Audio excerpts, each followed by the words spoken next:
many years ago, dance halls across the Upper Peninsula filled up on Sunday afternoons, offering a place to socialize, dance, listen to traditional folk tunes, and have a lot of fun. Today, only one weekly polka dance still brings the community together. Sometimes people travel over an hour to attend the dance at the South Range Eagles Lounge. With more on this unique tradition kept alive by the community is Keweenaw Bureau reporter Thomas Fournier.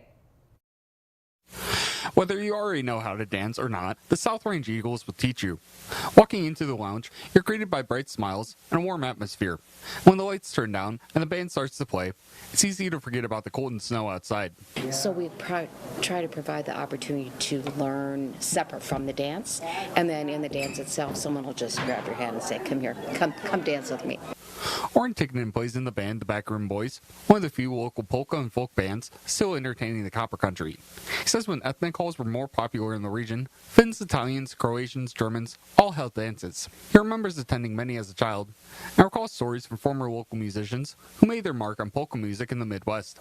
He said there was a hall down there. I don't know if it was connected with one of the churches or not, but he said there was a big old French woman who was the caller, and she would call these dances. She would say in English, "Okay, everybody take a break. Go downstairs and have a glass of beer." And then when they had one glass of beer, she would be down there and say, "Everybody back on the dance floor," and John would play again.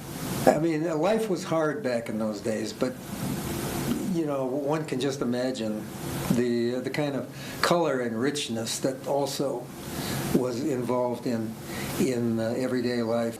We're involved with the Eagles for many, many years. We're musicians. So I think the impetus was they were looking for a place to play. South Range was known actually for its polka music. There was a radio show broadcast out of here for years. So there's a culture of music and of traditional music. Deb Stoffer says a major motivation for when she became president of the Eagles was to keep these sort of events going. I mean, we drive 40 miles to get here. We bring people from the western UP.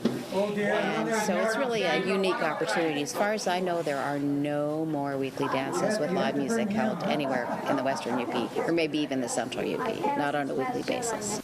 Ticknen says some of his favorite tunes include Finnish schottisches, polkas, and waltzes. He also noted efforts by the Finnish American Folk School and Kviat dancers who have taught new generations about songs and dances in more formal settings. Stoffer adds that these groups can really help elevate cultural characteristics in the region.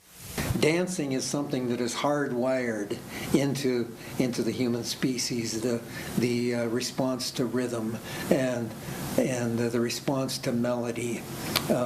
And when people dance together, there can be a kind of relaxing of boundaries. Some of these dances are getting lost along the way. We're always excited when we have younger people, we have new people that want to learn the dances.